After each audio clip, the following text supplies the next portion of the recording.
This is Eastside United We Stand Collaborative Alliance.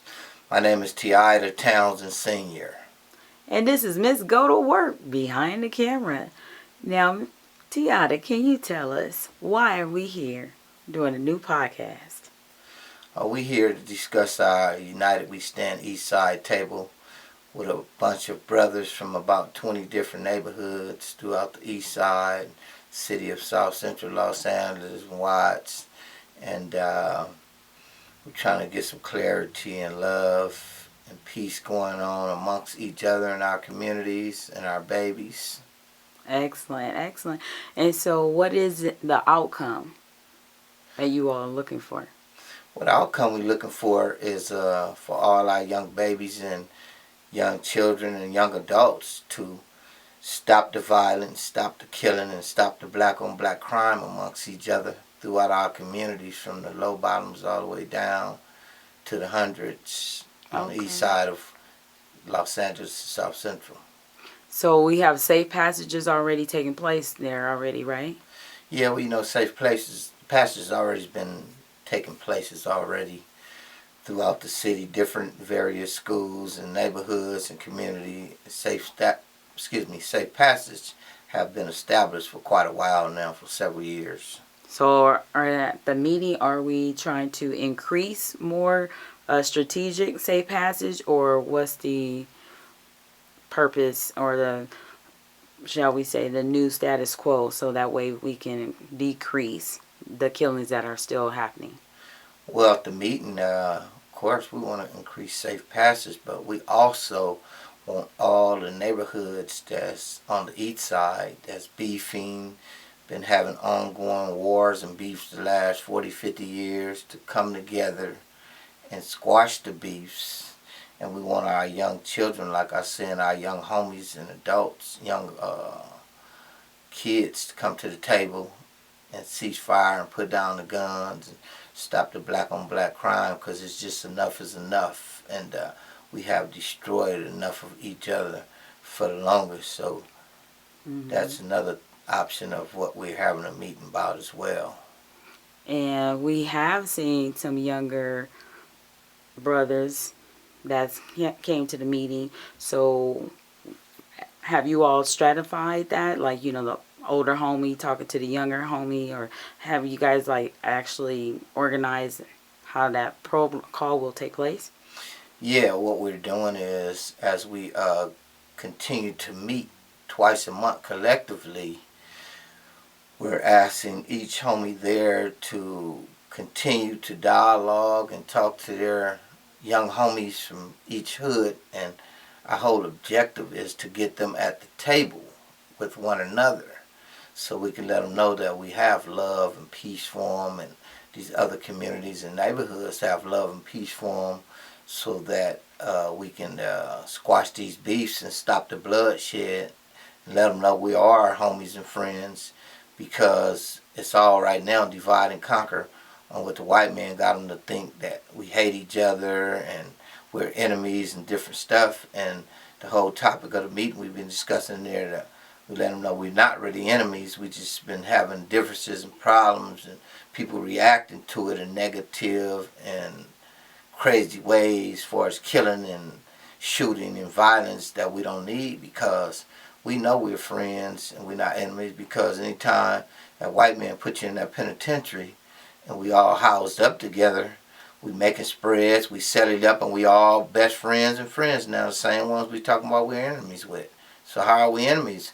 So we shouldn't have to die or go to prison and do all this time in these life sentences to figure out we're really cool with each other. We want to get out here, and that's what the whole purpose of this meeting is about too, to enlighten and educate our young adults and children that we are friends and we can get along and we can cease fire and come to peace and conclusions about we're not enemies, and we don't want to be enemies any longer, and we want to unite and come together.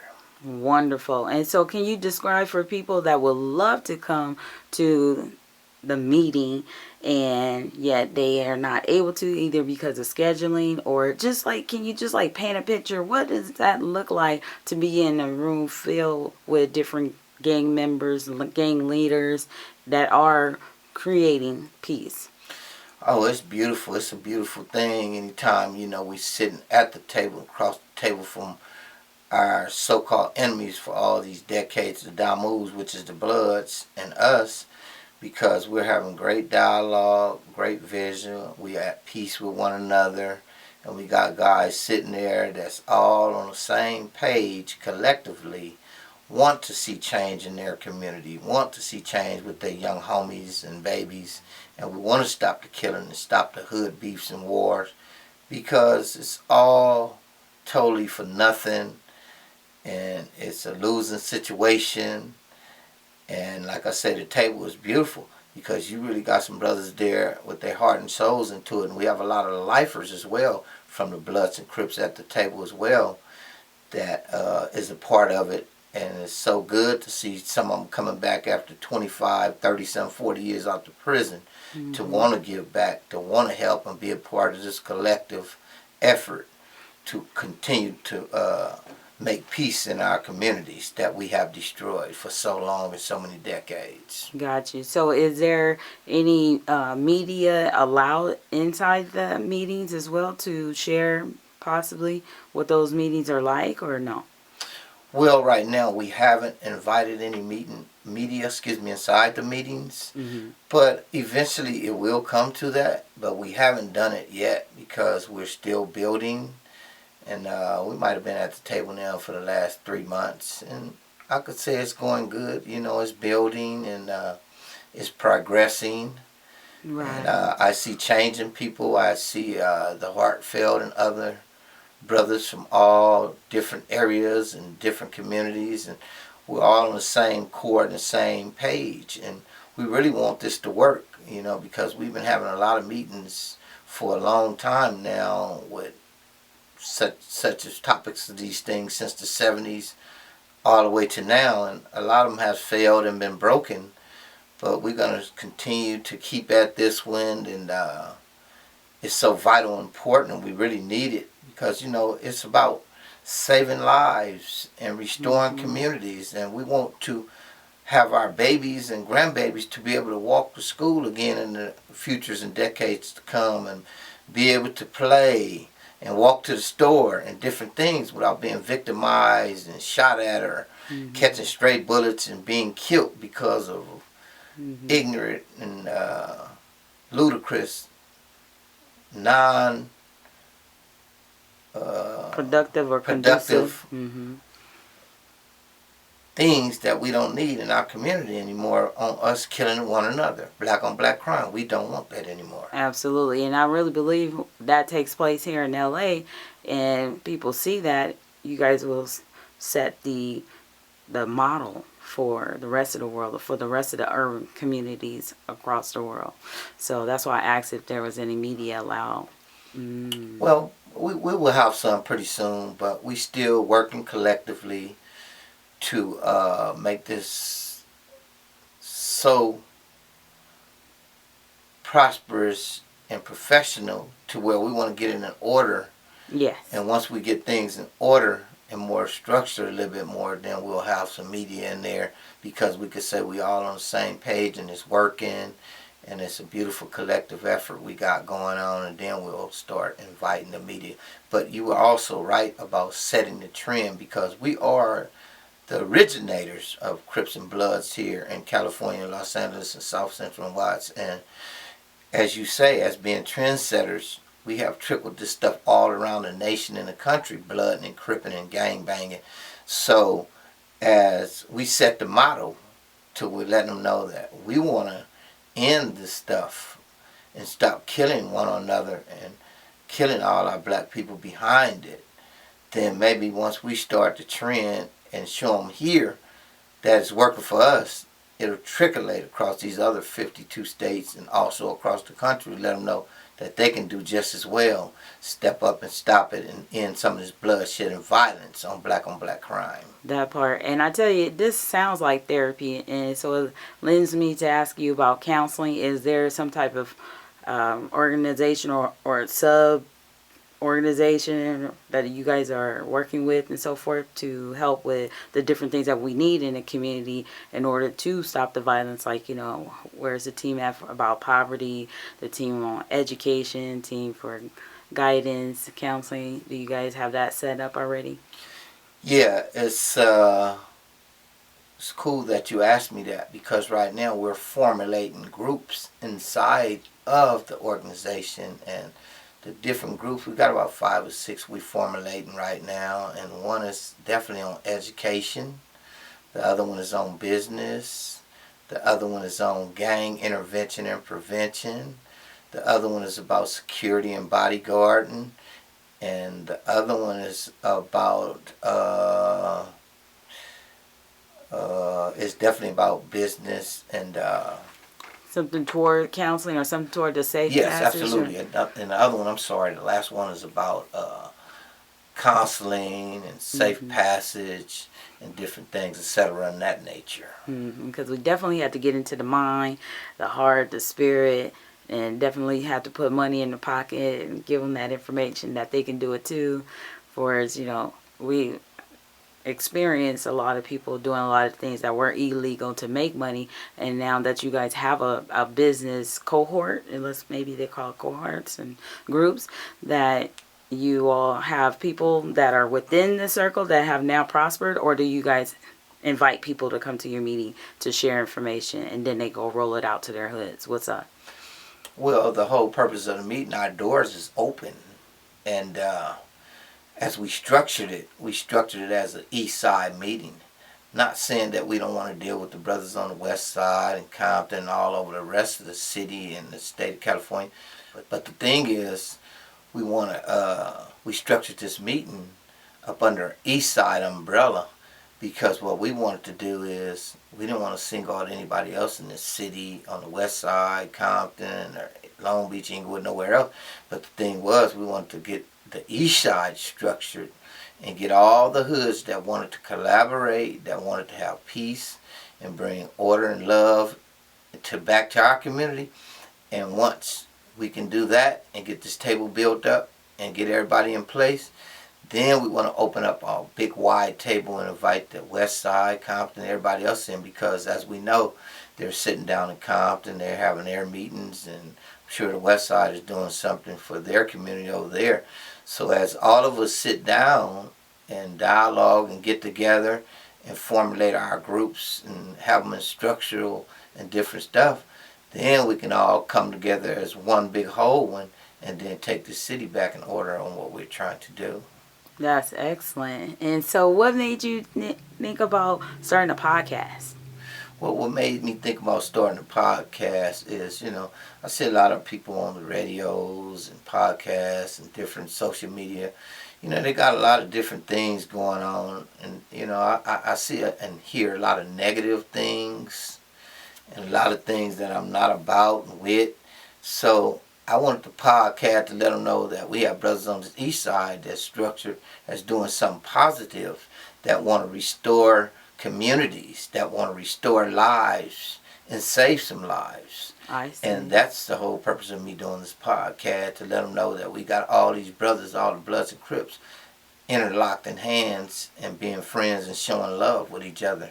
I see. So what is your vision, shall we say, of what the community would look like when peace is established with all the hoods?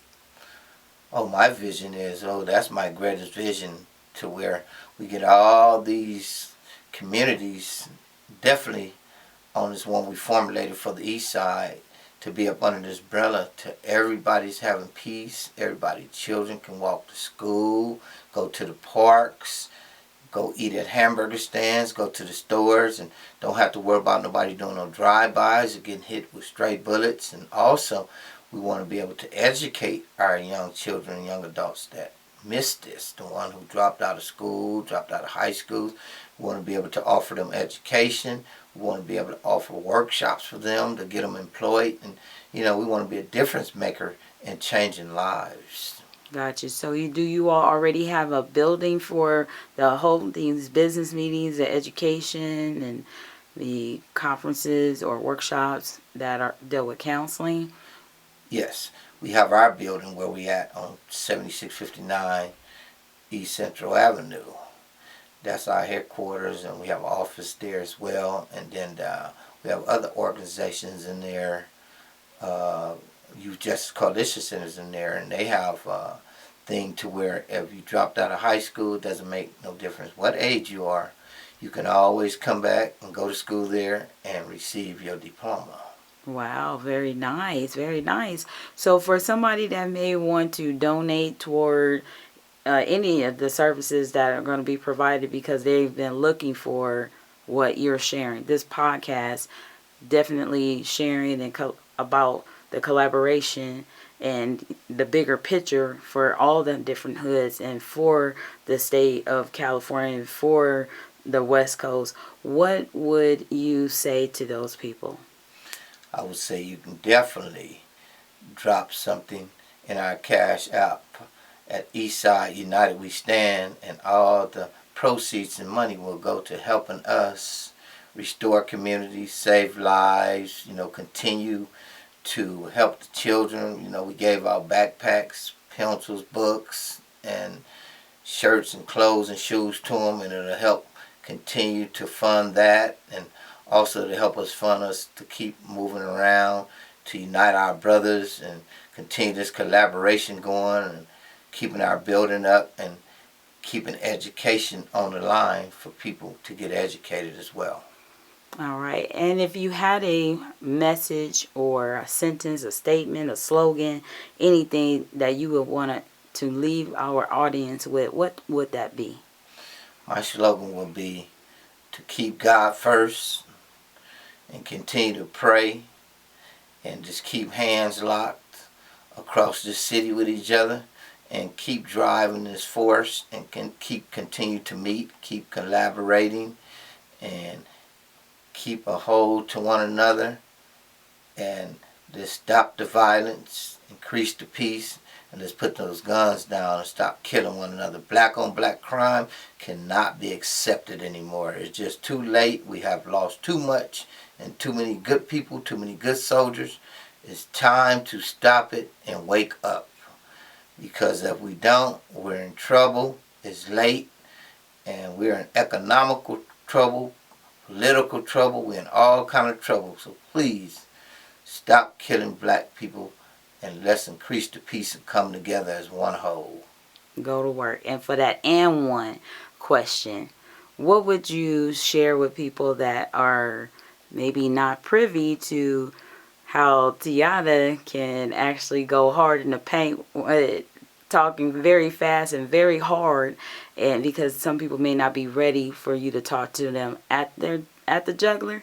What would you say to them for the upcoming podcast? Because this was the first podcast. Well, look at it like this. If we enter to preserve lives and save lives and restore community, look at the good part of it, the positive aspect of it. Don't look at it as a personalized individual talking to you, because I'm talking for a group of all of us as a whole. It's not just me. It's 20 other communities and neighborhoods, and you will definitely hear from those guys who I'm locking arms with, the Bloods and the other Crips, and they'll tell you how they feel and what should be done. But don't take it harshly or wrong, because I'm a God-fearing man, and I love black people. I really do. No matter, we had a lot of differences with a lot of different ones in the past, but I've been able to squash a lot of deception and beefs and different ignorance with a lot of them. And once we still continue to strive and drive and move forward and stay on the same page, may God bless us all, like I say, So never take it personal, because it's all positive humility. Please accept it like that. Absolutely. Go to work. So we shall tune back in very, very soon. And do you have any last words for this podcast? Thanks for having me. I appreciate it. And till next time, peace and God bless, and keep the strength on the east side. Stop the bloodshed. Stop the violence. Go to work.